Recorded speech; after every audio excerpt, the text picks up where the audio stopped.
सुप्रभात प्यारे बच्चों, आज मैं आप लोगों को संस्कृत का यह पहला लेसन सुभाषितानि पढ़ाने जा रही हूँ।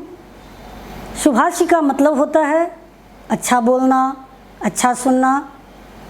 अच्छा बोलने, अच्छा सुनने, अच्छा कहने से मनुष्य का सर्वांगीण विकास होता है, जिससे आप एक अच्छे छात्र, एक अच्छे नागरिक बन सकते हैं। संस्कृत का जो यह पहला लेसन है, उसका जो पहला श्लोक है उसको मैं पढ़ाने जा रही हूँ।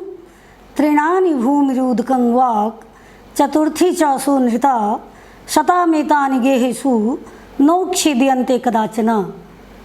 इसका मतलब होता है कि तृणानि आसन, तिनके, जिसका मतलब होता है आसन, भूमिरुदकं भूमि बैठने का स्थान, जल तथा सच्ची व मधुरवाणी, ये चार वस्तुएं सज्जनों के घर में कभी समाप्त नहीं होते, अर्थात इन वस्तुओं से वे अतिथि का सत्कार करते हैं।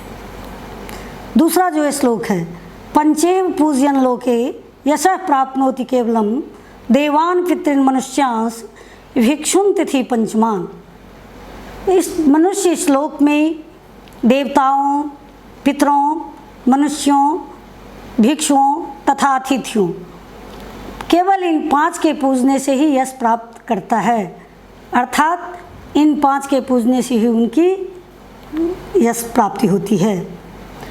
साधुनां दर्शन पुण्यं तीर्थभूता ही साधव कालेन फलते तीर्थ सद्य साधु समागम।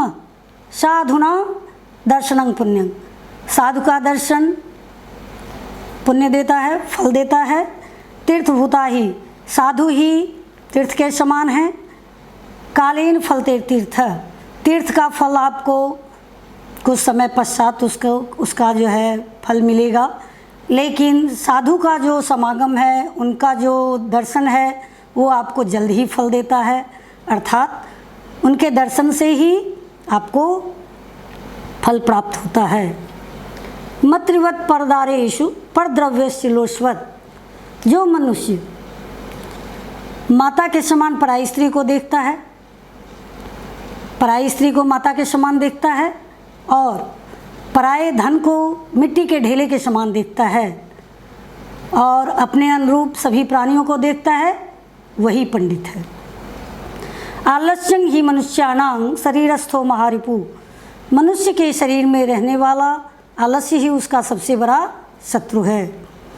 नास्त्युद समो बंधु कृत्वायं नावसीदति, परिश्रम से बड़ा उसका कोई मित्र नहीं, परिश्रम करने वाला कभी दुखी नहीं होता।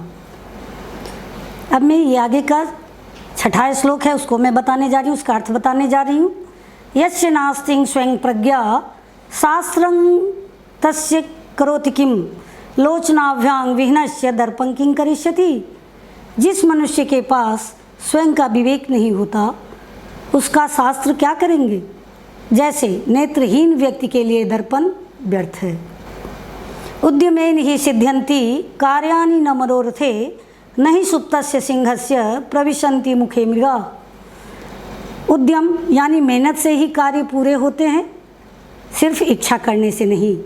जैसे सोए हुए शेर के मुंह में हिरन स्वयं प्रवेश नहीं करता, शेर को स्वयं प्रयास करना पड़ता है। दुर्जन परिहर्तव्य विद्यालंकृतोऽपि सन् मणिना भूषिता सर्प किम सुनो भयंकर। दुर्जन अर्थात दुष्ट व्यक्ति का विद्या से सुशोभित होने पर भी, विद्या से अलंकृत होने पर भी उसका परित्याग कर देना चाहिए। जैसे मणि से सुशोभित सर्प क्या भयंकर नहीं होता। धन्यवाद बच्चों। अब मैं आज ये लेसन समाप्त करती हूँ, फिर अगले